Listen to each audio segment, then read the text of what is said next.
স্বাগতম এডুকেয়ার পেজে। আজকে আমরা সমাধান নিয়ে এসেছি গত দিনের সৃজনশীল প্রশ্ন অষ্টম শ্রেণীর প্রথম অধ্যায় প্যাটার্নের গ নাম্বার প্রশ্নের সমাধান। তো উপরের চিত্রে আমরা প্রশ্নটি দেখতে পাচ্ছি। আমরা গত ক্লাসে ক এবং খ নাম্বার প্রশ্নের সমাধান দিয়েছি। আজকে আমরা গ নাম্বার প্রশ্নের সমাধান দিব। তো অবশ্যই যারা বিগত ক্লাসটি করেননি বা করা হয়নি অবশ্যই ক্লাসটি করে নেবেন এবং আজকে আমরা গ নাম্বার সমাধান করব। তো চলুন আমরা গ নাম্বারটা প্রশ্ন পড়ি এবং সমাধানে যাই। গ নাম্বার প্রশ্ন দেওয়া আছে, দ্বিতীয় প্যাটার্নের প্রথম 51টি পদের সমষ্টি নির্ণয় করো। আর দ্বিতীয় প্যাটার্নটি দেওয়া আছে 7, 18, 29, 40 দুটি স্বাভাবিক সংখ্যার প্যাটার্ন। তো চলুন আমরা এখন অঙ্কটা শুরু করি। তো চলুন আমরা সমাধানে যাই। তো ভিডিওর সুবিধার্থে এবং গণিত করার সুবিধার্থে আমরা হোয়াইট বোর্ডে গণিতটি তুলে রেখেছি। তো আমরা দেখব এবং সমাধান করব। তো দেখেন প্রশ্নটা বলা আছে 7, 18, 29, 40 দুটি স্বাভাবিক সংখ্যার প্যাটার্ন। গ নাম্বার, দ্বিতীয় প্যাটার্ন প্রথম 51টি পদের সমষ্টি নির্ণয় করো। মানে এই যে আমার প্যাটার্নটা আছে উপরে উদ্দীপকে, সেই পদের দ্বিতীয় প্যাটার্নটি কি করতে হবে, আমাকে 51টি পদের সমষ্টি নির্ণয় করতে হবে। তো সমষ্টি নির্ণয় করতে আমার হচ্ছে দুইটা জিনিস আমার লাগে। সে প্রথম জিনিস হচ্ছে পদের প্রথম পদ, যেটা আমার এখানে আছে, এটা আমার হচ্ছে প্রথম পদ। আচ্ছা, আর লাগে একটা হচ্ছে শেষ পদ, মানে যততম পদ নির্ণয় করব সেই পদটা আমাকে বের করতে হবে। তাহলে আমরা কততম পদ নির্ণয় করব? 51টি পদ। তাহলে 51তম পদ আমাকে বের করতে হবে, যেটা বের করব। আর তারপরে হচ্ছে আমরা হচ্ছে পদ সংখ্যা দিয়ে আমরা পদের সমষ্টি বের করতে হবে। তাহলে আমাদের পদ সমষ্টি বের করার জন্য দুইটা কাজ লাগে, একটা প্রথম পদ যেটা দেওয়া আছে, আর সবচেয়ে গুরুত্বপূর্ণ জিনিস হচ্ছে পদ সংখ্যা। কততম পদ বের করবো আমরা?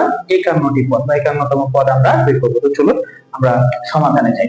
তো আমরা প্রথমে উদ্দীপকের যে প্যাটার্নটা আছে সেই প্যাটার্নটার আমরা পার্থক্য বের করবো। তাহলে আমরা লিখি সমাধান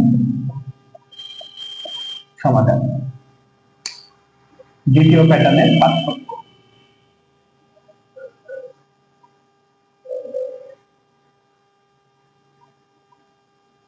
দ্বিতীয় প্যাটার্নের পার্থক্য আমরা যদি বের করি তাহলে হচ্ছে দ্বিতীয় পদ বিয়োগ হচ্ছে প্রথম পদ। তাহলে আমরা এটা যদি করি তাহলে এখানে দ্বিতীয় পদ কত হচ্ছে 18 বিয়োগ হচ্ছে 7। তাহলে 18 থেকে 7 বাদ দিলে আমরা পাবো 11। আমরা দ্বিতীয় প্যাটার্নের আরো একটা পার্থক্য করব। তাহলে একটা পরের পদ যদি বাড়াই আমরা, তাহলে 29 বিয়োগ হচ্ছে 18। পার্থক্য বের করা আমি অনেকবার বলেছি, আর একবার বলছি। পার্থক্য বের করার নিয়ম হচ্ছে পরের পদ যেটা ধরবো সেই পদ বিয়োগ হচ্ছে পূর্বের পদ। তাহলে 29 থেকে 18 বাদ দিল 11। তাহলে আমাদের পার্থক্য দ্বিতীয় প্যাটার্নের পার্থক্য দ্বারাই দেখেন দুইটাতে ক্ষেত্রে আসলো 11। আচ্ছা, পার্থক্য পাওয়ার পরে আমরা বীজগণিতীয় একটা রাশি বের করা লাগবে, যেটা আমরা 51তম পদ বের করতে পারবো। এই বীজগণিতিক রাশিটা কিভাবে বের করতে হয় দেখেন। তাহলে আমরা এখানে আমরা দেখব প্রথম পদ সংখ্যা। তাহলে প্রথম পদ সংখ্যা এটা হচ্ছে আমরা অজানা রাশি। এই অজানা রাশিটাকে আমরা ধরবো, প্রথম টার্ম কি ধরবো? অজানা রাশি। তাহলে আমরা অজানা রাশির মান কি ধরবো?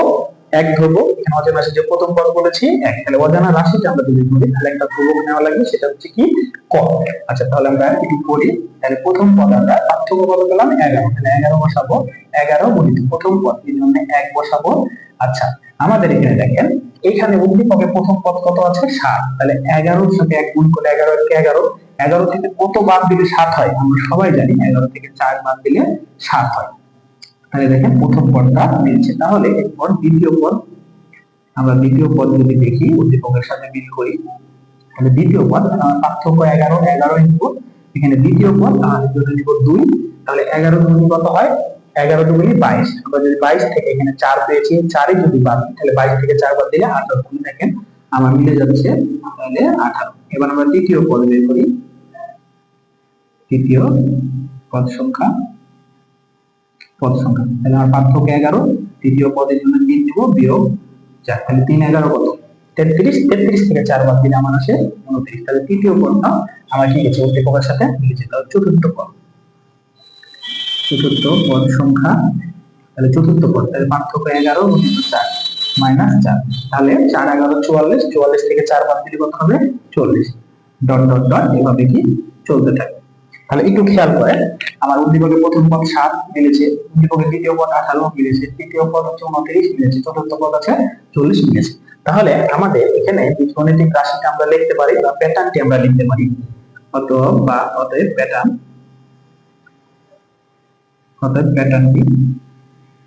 প্যাটার্নটি হবে, এখানে হচ্ছে আমরা পার্থক্য কত পেয়েছি 11, আর এই যে দেখেন 1 2 3 4 এগুলো হচ্ছে তম পদ বা অজানা রাশি। তাহলে এগুলো আমরা এটা সমান সমান আমরা কি থাকবো পদ, তাহলে 11 পদ বিয়োগ হচ্ছে 4, এইটা আমরা কি পেলাম প্যাটার্ন পেলাম। এবার দেখেন আমরা যেহেতু বীজগণিতিক রাশি বা প্যাটার্ন কি আমরা পেয়ে গেছি, তাহলে আমাদের এখানে বলেছে 11টি পদের সমষ্টি, তাহলে আগে 51টি পদের সমষ্টি।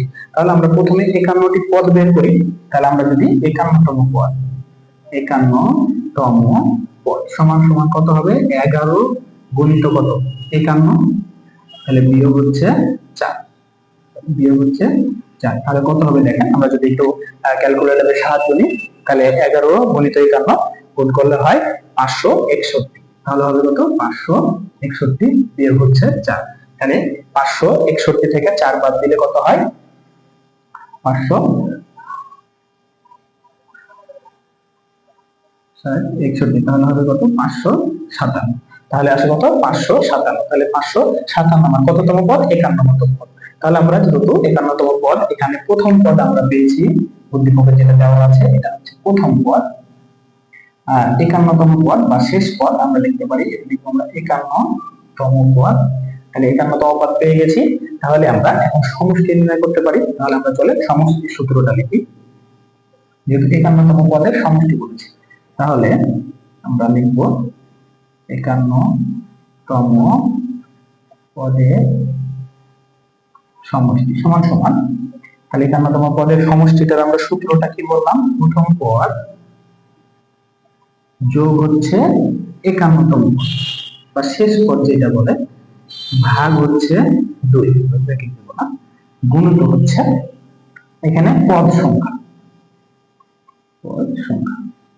আচ্ছা, পদ সংখ্যা বলতে আমাদের সর্বশেষ পদ, এই পদটা আমি বারবারই বলছি এটা শেষ পদ বা 51তম পদ।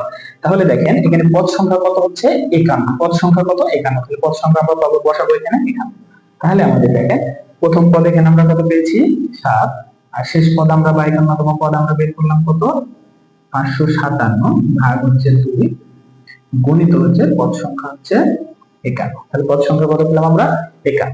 তাহলে আমরা যদি ক্যালকুলেশন করি, তো যদি ক্যালকুলেটরের সাহায্যে দিই 7 যোগ 256 যোগ করে 2 দিয়ে ভাগ করে পাই 282, কত পাবো আমি 282 গুণিত হচ্ছে 51, 282 গুণিত 51 আমরা ক্যালকুলেটরে পাবো 14382, তাহলে আমরা পাবো 14382, তাহলে 14382 দেখেন দেখা যাচ্ছে, হ্যাঁ 14382, এইটাই আমাদের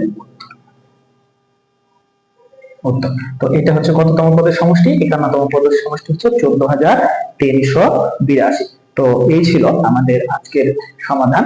আগামী ক্লাসে দ্বিতীয় অধ্যায় নিয়ে আমরা একটা বোর্ড কোশ্চেন সমাধান করব। ততক্ষণ ভালো থাকবেন, সুস্থ থাকবেন, আর এই পাশে থাকবেন। ধন্যবাদ সবাইকে, নিয়ে শেষ করছি আজকের ক্লাস।